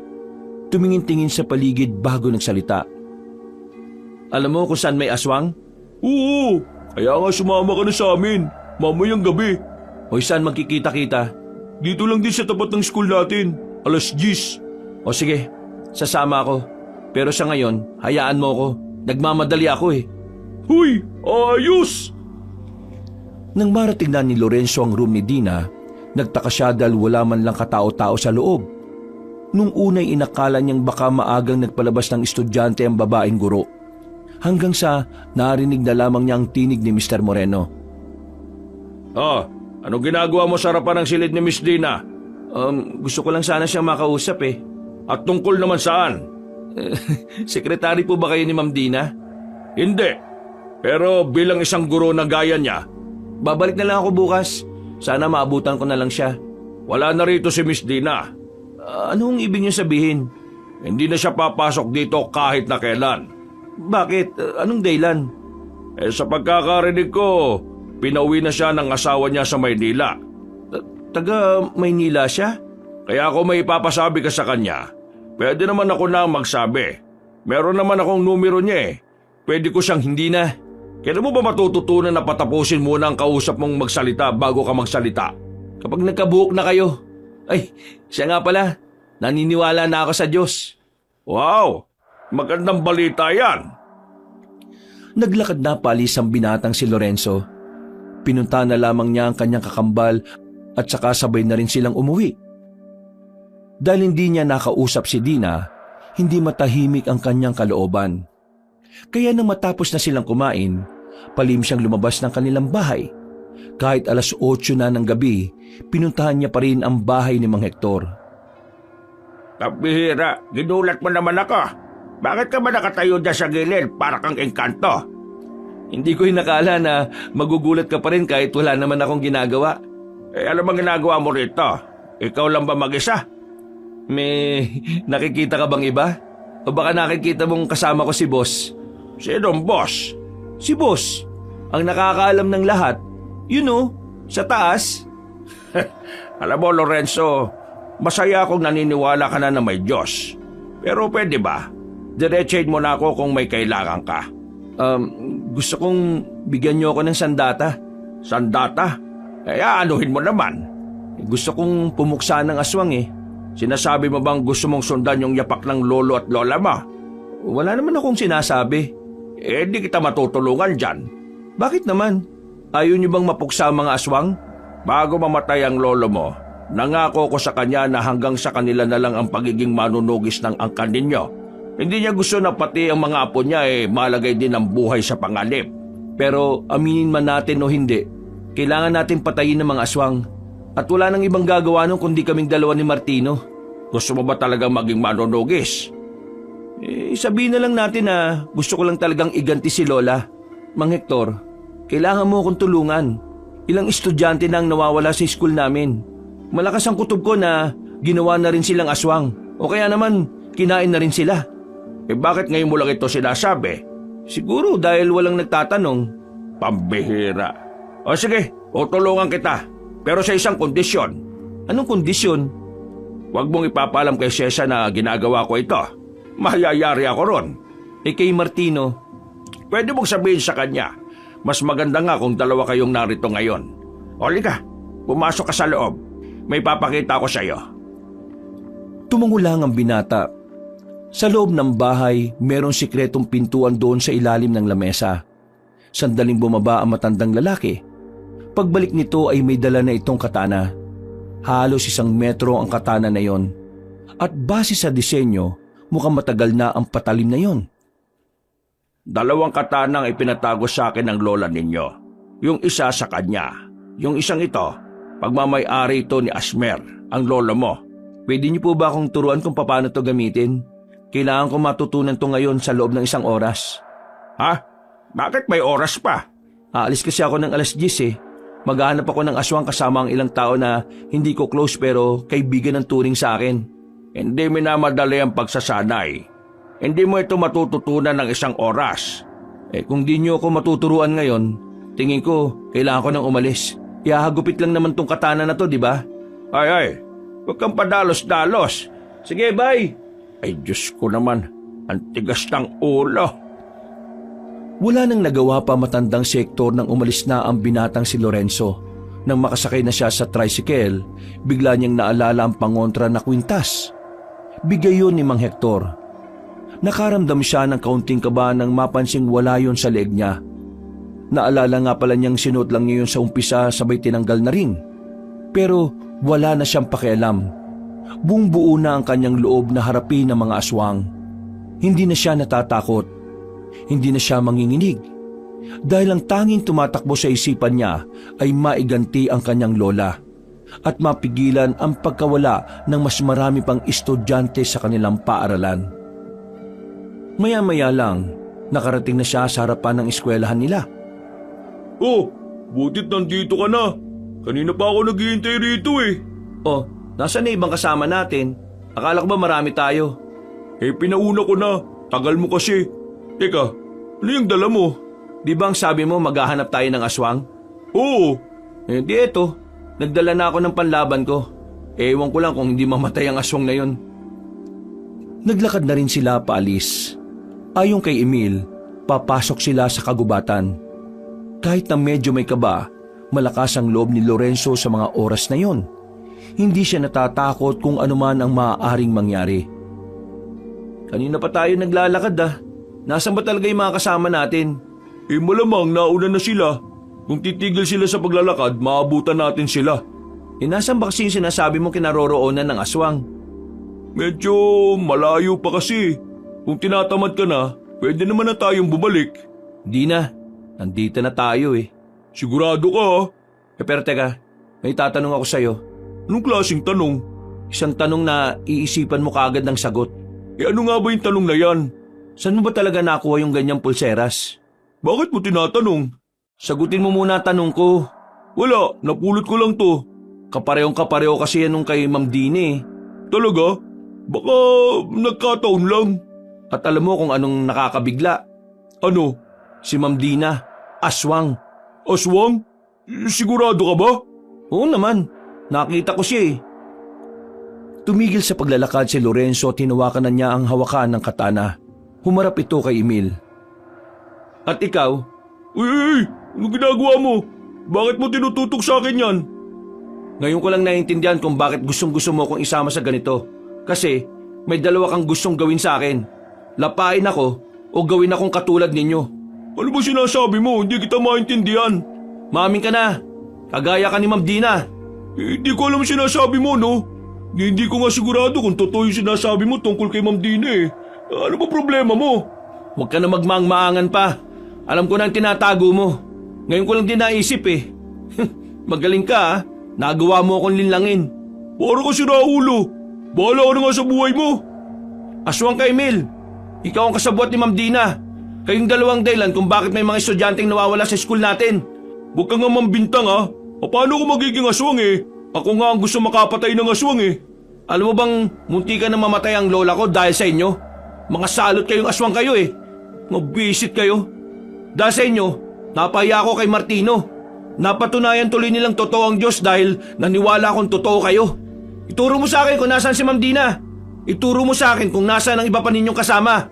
Bibilangan kita ng 3. 1. Wala nga akong alam. 2. Hindi ko nga alam. 3. Pabuelo na si Lorenzo at nakakuha na ng pagkakataon si Emil para makalayo. Nakatalon ito ng mataas patungo sa sanga ng puno.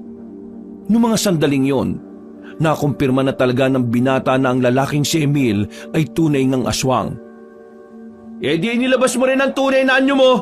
Paano mo nalaman na isa akong aswang? Kayo na inala ka nung una pa lang eh.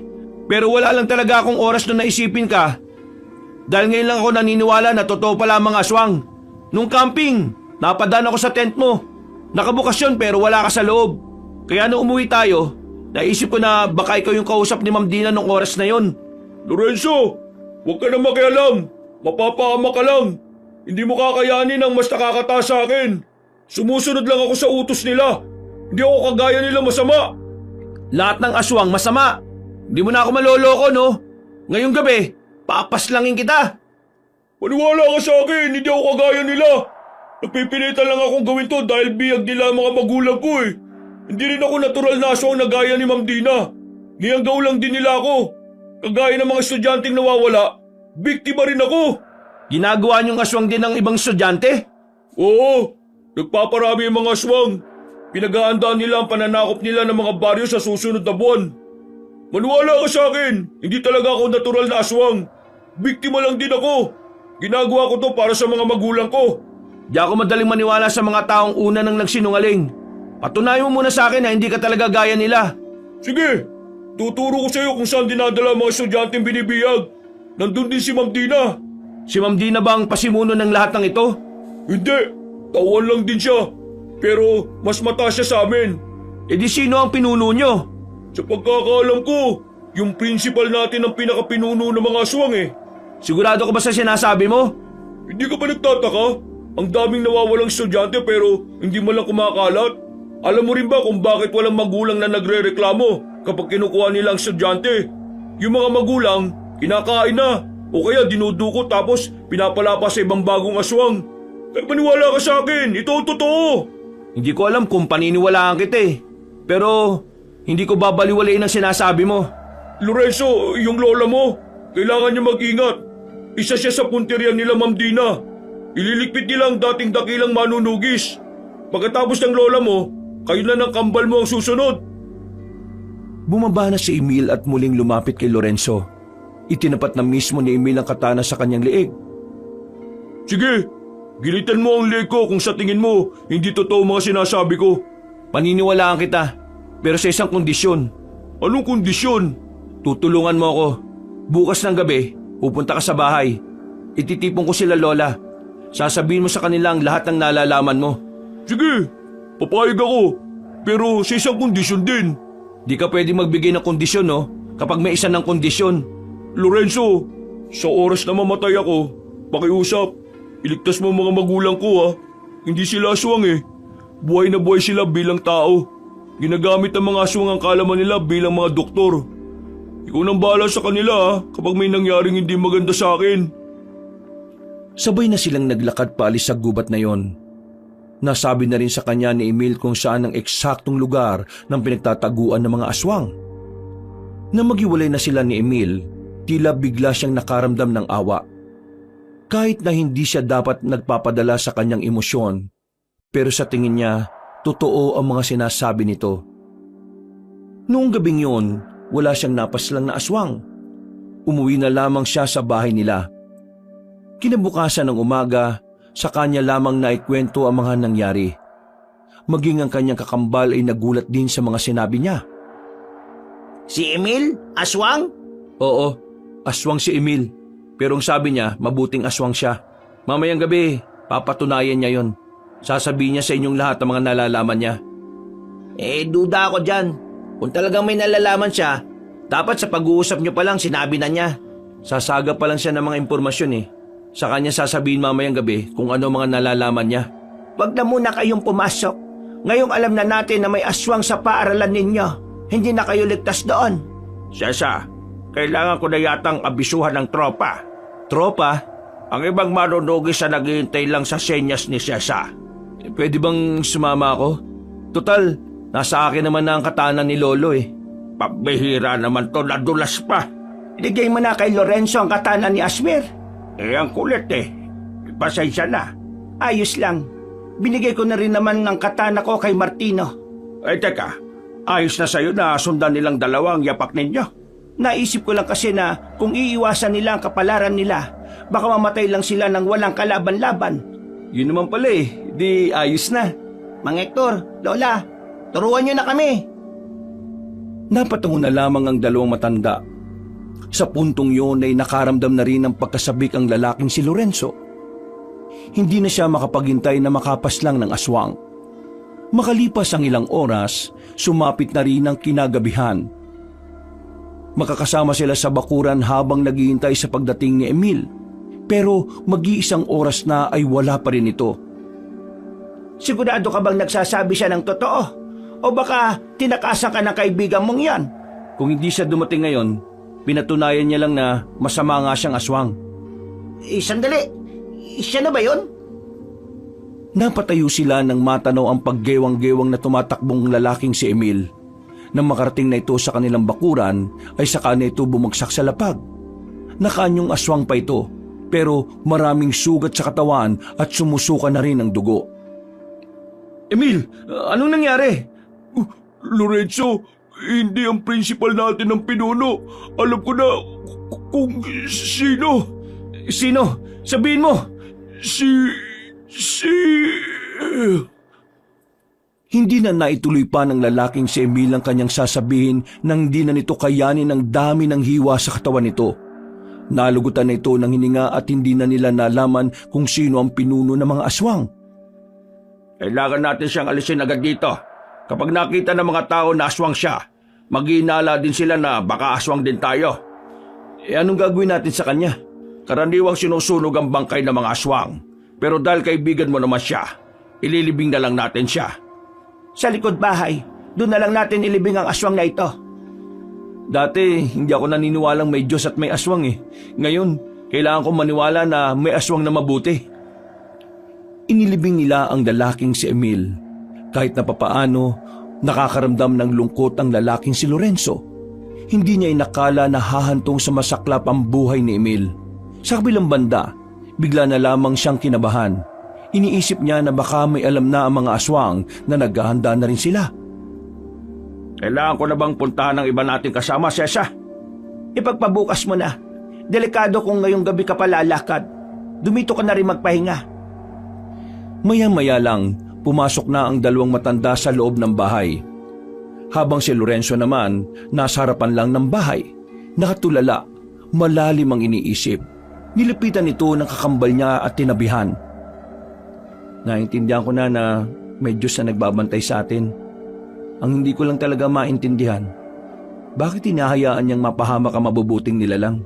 Hindi ko inaasahan na darating ang oras na mag-uusap tayo ng seryoso tungkol sa Diyos. Pero hindi hinayaan ng Diyos si Emil. Anong hindi hinayaan? Nakita mo naman, di ba? Namatay. Kapag ba aswang ka, kahit mabuti ka wala siyang pakialam. Lorenzo, hindi siya hinayaan ng Diyos. Ginabayan siya ng Diyos na tapusin ang misyon niya. At yun ay ang bigyan kanya ng babala laban sa mga aswang. Yun lang ang pinakamahalagang papel niya sa mundong ito. At dahil natapos na niya yon, mawawala na rin siya rito. Sinasabi mo bang ang buhay natin ay nakadepende sa kung ano ang misyon na nakapasan sa balikat natin? Mismo! Ay, malas naman ni Emil. Ang konti lang pala ng misyon niya sa mundong ito. May hinayata siya kay boss eh. Sinong boss? Si boss. Yung Diyos. Yun ang tawag ko sa kanya. Paano ka nga pala naniwala sa kanya? Bakit parang biglaan? Nung gabing nasa bingit ng kamatayan si Lola, inihiling ko sa kanya na pagalingin niya ang Lola natin. Nagulat ako pag uwi ko. Magaling na siya eh. Sinabi ko naman kasi sa'yo, di ba? Mabait siya sa kahit na sino. Naniniwala ka man o hindi. Anak ang turing niya sa lahat. Napangiti na lamang ang lalaking si Lorenzo. Maya-maya lang din ay pumasok na rin sila sa loob. Kinabukasan, maagang umalis ng bahay ang matandang si Hector para puntahan ng iba pang manunugis. Habang ang kambal naman ay nanatili na muna sa bahay nila. Hindi sila pinapasok na matanda dahil ilalaan nila ang araw na yon para sa kanilang pag-iensayo. La, naniniwala naman ako na dati kang manunugis pero matanda ka na ngayon eh. Baka hingaling ka sa pagtuturo sa amin. Minamaliit mo ba ako dahil sa edad ko? Hindi kita minamaliit, La. Gusto ko lang makasiguro na walang mangyayaring masama sa'yo sa oras na... Nagulat na lamang si Lorenzo nang biglang mabilis na kinuha sa kanya ni Aling Sesa ang katana. Itinutok ito agad sa liig niya. Kinabahan naman ang binata na parabang hindi makagalaw. Ito ang palagi mong tatandaan, Lorenzo. Lahat ng nilalang na alam na maaari mong makatapat, Hindi mo dapat minamaliit. Igagalang mo kung ano sila. Hindi lang yung pagbibigay respeto, kundi pagiging maingat na rin. Kapag wala kang kaalaman tungkol sa kaharap mo, ang una mong iisipin, malakas siya. Maaring kapantay mo o maaring masigit pa sa'yo. Ayos, ang astig mo, la. Pinakaba mo naman ako eh. Akala ko makikita ko na si boss eh. Sige, simulan na natin. Dahil ang pagsasanay ay gagawin lang natin ng buong maghapon. At pagsapit ng gabi, gagamitin nyo na ang mga matututunan ninyo. Nagkatinginan ng kambal. Napangiti na lamang ang matandang babae. Maya-maya lang din sinimulan na nila ang kanilang pag-iensayo. Hirap na hirap ang kambal. Kahit matanda na ang lola nila, hindi nila yun matalo sa laban. Isa laban sa dalawa. Pero hindi naging kalamangan para sa kambal ang kanilang bilang. Masakit ang kanilang katawan na matapos na ang ginagawa nila. Wala na silang oras. Ang mga susunod na sandali ay ang pagharap na sa mga kalaban. Kaya kahit na wala pa silang pahinga, tumungo na rin sila sa bahay ni Mang Hector. Naroon na rin ang iba pa nilang mga kasama. Nagtitipon na ang mga manunugis. Mga kasama, magbigay galang sa isa pa nating pinuno. Yumuko ang mga manunugis. Namangha naman ang kambal sa kanilang nakita. Hindi nila inaasahan na ganun kataas ang paggalang ng mga yon sa kanilang lola. Ang dalawang binatang yan ay ang apo ni Asmer at Sesa. Sila ang napipintong sumunod sa yapak ng mga pinuno natin. Hindi nyo kailangan magbigay galang. Wala pa naman kaming napapatunayan eh. Di hamak na may mga karanasan na kayo sa amin. Kaya kami ang dapat magbigay galang sa inyo. Martino. Bakit? Yumuko ka rin. Wow! Iba pala epekto sa iyo ni boss, ano? Nagiging matino ka. Ngayong gabi, mabubuhay muli ang alitan na matagal na dapat natuldukan. Magaganap muli ang kaguluhan sa pagitan ng kabutihan at kasamaan. Iandaan niyo mga sarili ninyo. Dahil ngayong gabi, pupuntahan natin ang mga aswang. Paumanhin sa inyong lahat. Dahil hindi ako makakasama sa inyong laban. Pero ipagdarasal ko kayo sa Diyos Ama na sana tagumpay ang kasama ninyo sa inyong pagbabalik. Pagkatapos ng sandaling pagtitipon, umalis na rin si Aling Sesa kasama ang ibang manunugis. Inihatid ito patungo sa may ligtas na lugar. Maya-maya pa, sinimulan na rin nila ang paglalakbay. Martino, Bakit? hindi pa rin ako makapaniwala eh. Makapaniwala na alin? Eto, nandito tayo. Parang nakaraan lang, nagdududa pa ako kung may Diyos. Tapos ngayon, nandito ako, kasama niyong haharap sa mga aswang. Sinabi ko naman kasi sa iyo iba maglaro ang tadhana.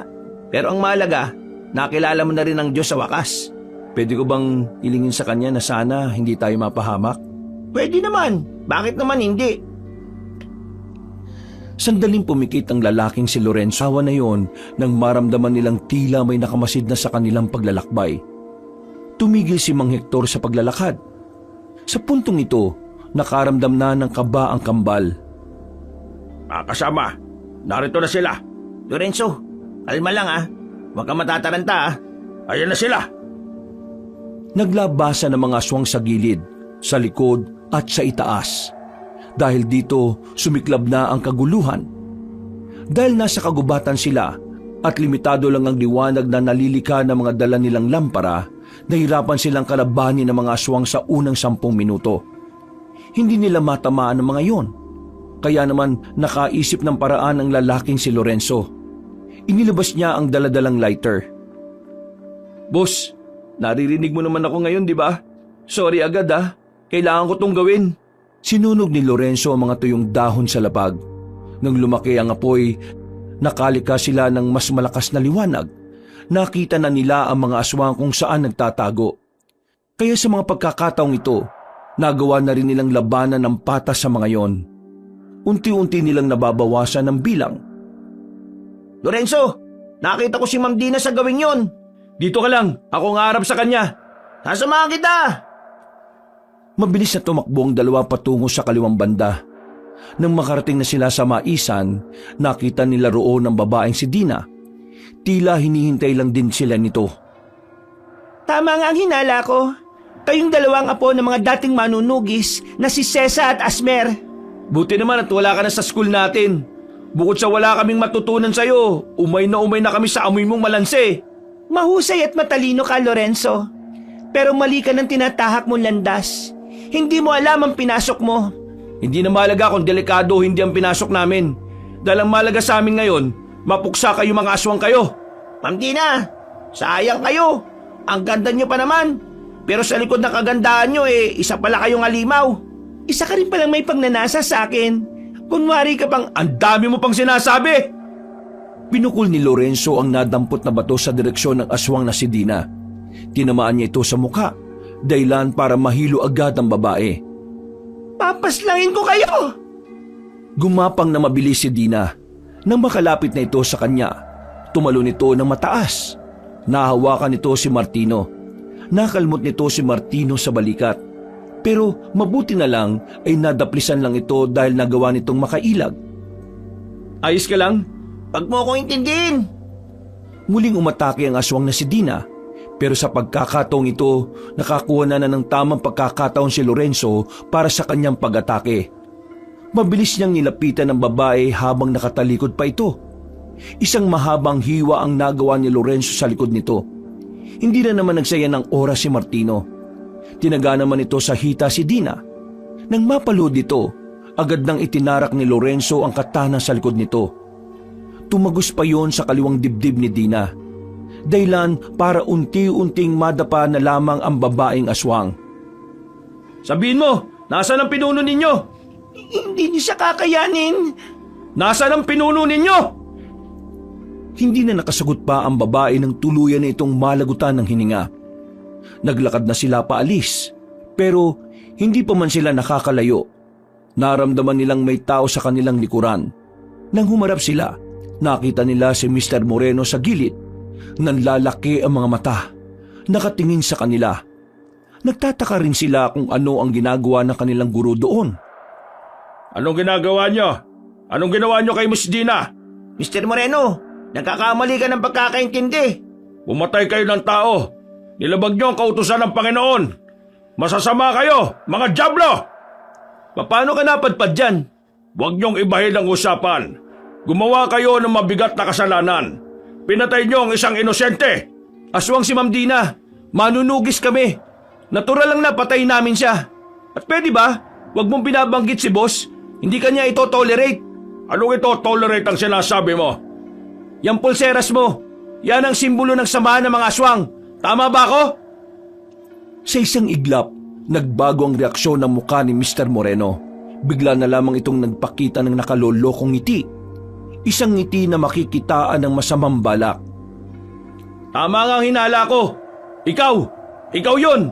Ikaw ang pinuno ng mga aswang. Ha! Magaling ka talaga, Lorenzo. Pinapahanga mo talaga ako palagi Kung kailan naniniwala na ako may Diyos, saka ko pa naalaman na hindi naman pala tayo iisa ng pinaniniwala ang Diyos. Ang lakas ng loob mong magtago sa pagiging relihiyoso. Ikaw pala ang demonyo. Nalinlang kita. Nalinlang ko kayo. Pero hindi ko rin talaga inakala na kayo pala ang dapat kong inuna. Ang isa sa mga punteriya ko matagal ko na palang nakakadaupang palat. Mahusay!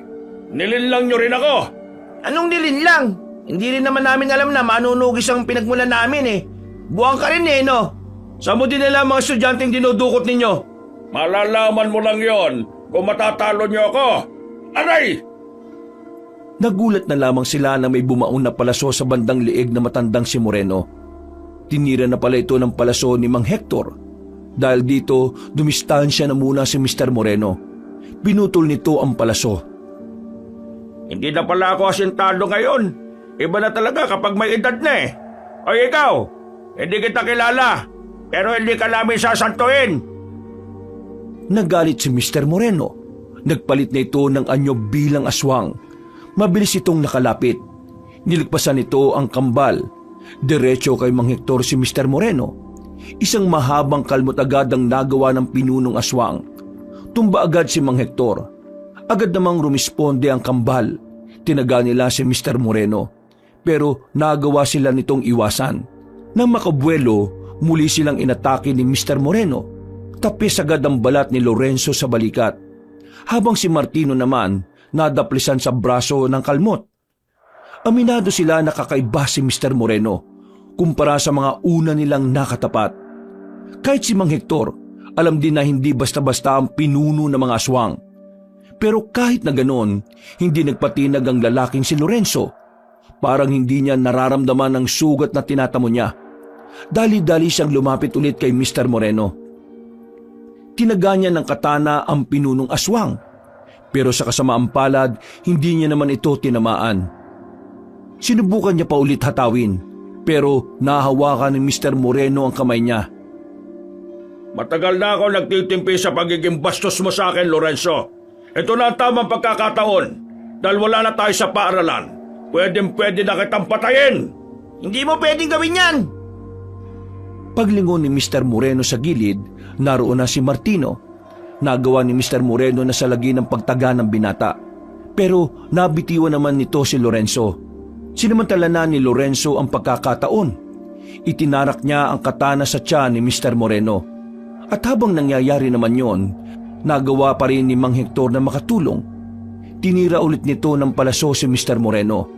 Sa pagkakataong yon, sa kaliwang dibdib na yon bumaon. Bullseye! Hindi pa nakontento si Lorenzo. Hinugot niya ang katana at saka itinarak ulit kung saan naroon din ang nakatarak na palaso. Tinulak sila ni Mr. Moreno. Dumistansya ito sa kanila. Anong akala nyo? Mapapatay nyo ako sa ganitong paraan? Hindi ako magiging pinuno kung sa simpleng saksak lang mamamatay na ako. Aabante pa sana si Mr. Moreno nang bigla itong sumuka ng dugo.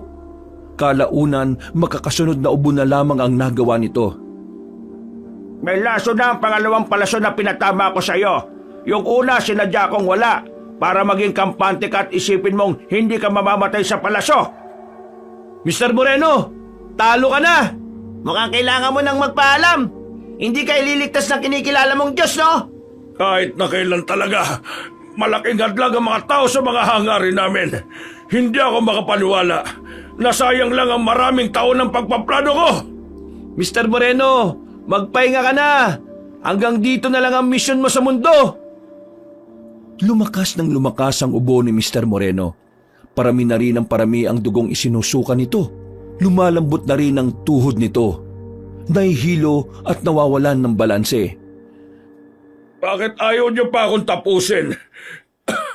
Di ba ito naman ang pinakahihintay ninyo? Ibinibigay na namin ang ilang minuto na natitira sa buhay mo. Mabait pa rin naman kami sa iyo kahit nakampun ka pa ng demonyo. Yung mga biyag na estudyante. Kung dediretsuhin niyo ito, ay may makikita kayong malaking bahay. Hanapin niyo ang basement. Naroon silang lahat. Lorenzo, maraming salamat. Ngayon, naiintindihan ko na kung bakit makapangyarihan ang pagmamahal ng mga tao. Bigla na itong bumagsak.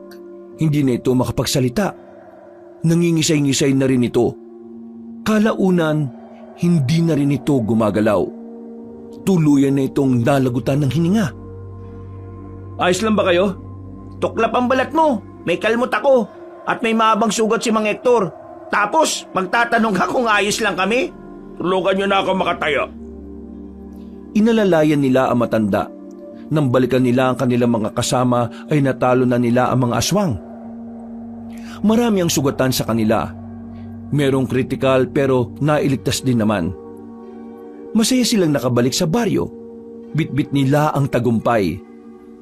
Walang paglagyan ang kalooban ni Lorenzo. Dahil sa wakas, hindi na mangangamba ang kanilang lola tuwing matutulog sa gabi.